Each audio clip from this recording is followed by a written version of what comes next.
eyni səviyyədə psixologiyanı da götürürlər. Yəni əsas tələbat olanlardan biri də odur. Çünki bütün sahələri, yəni həkimliyi bitirən hər kəs psixologiya üzrə artıq seans edə bilər.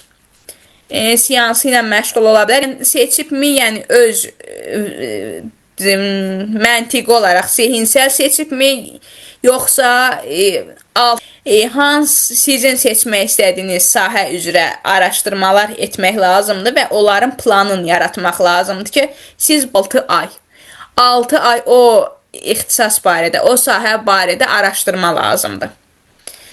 Yəni ki, mən insanlara, auditoriyaya səbəb olmağı, bu qədər çox yayılması, ehtiyacın, tələbatın çoxalmasıdır. Onun da çox qısa bir izahı var yayılmağa başlayıb. Çünki həyat tələsir, ritm tələsir və insanlar bir şeylərə çatmağa çalışır.